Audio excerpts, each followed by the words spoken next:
there was a lot of response from the audience last night, including during the intros, Christie and Asa Hutchinson were booed by the crowd. There was also a lot of kind of one-liners last night. Some that I think stood out for me was when Pence referred to Vivek and said, "This is not the time for on-the-job training," or DeSantis saying he was going to sit Fauci down and say, "You're fired," or Christie saying that Vivek sounded like ChatGPT. And even one of the more shocking ones was when Vivek was going after some of the other people on stage for their reaction to the Ukraine war and calling Zelensky their pope.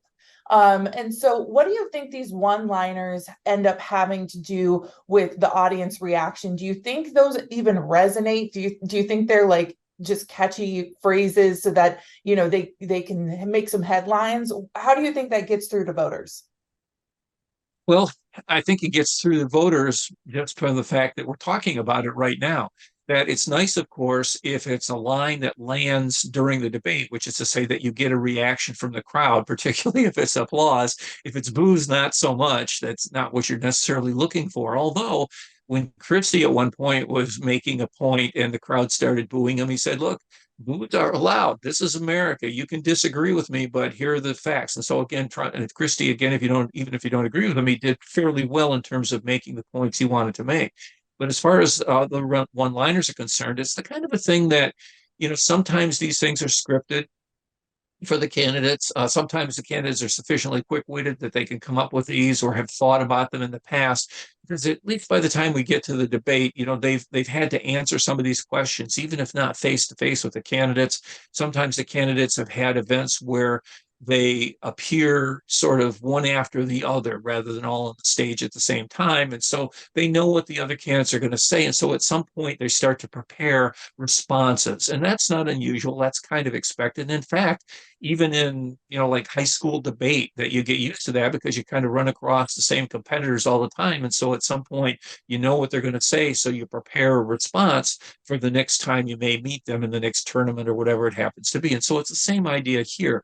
And so some of these things are scripted, and you hope that they're a line that lands, because if the line does land, if it gets a positive reaction, then you get the media talking about it. "Oh, that was clever," or "that one really cut," or "that was a particular hurt."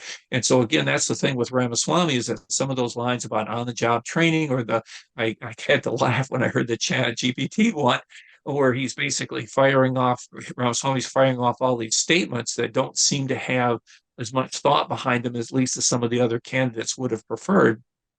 And so as a result, there's lines that we talk about, and they can sometimes hurt if they really have that element of truth to them, or they can sometimes deflate a criticism. If it's, again, thinking back to the Reagan-Mondale debate from years and years ago, where Reagan was criticized leading up to the debate, Reagan was criticized for his old age at the time, which of course is younger than the candidates we've got these days with Biden and Trump. But still, at the time, Reagan was considered old and was sort of expecting this kind of criticism. And he turned that around and saying that he wasn't going to discriminate against Mondale because Mondale's youth and inexperience. And even Mondale laughed at that line. So it sort of deflated an attack against Trump. So you have to be ready as a candidate for some of these attacks, either that you're going to make or that are going to be made against you. And if you've got sort of that sharp one-liner in response, it can be very helpful to you.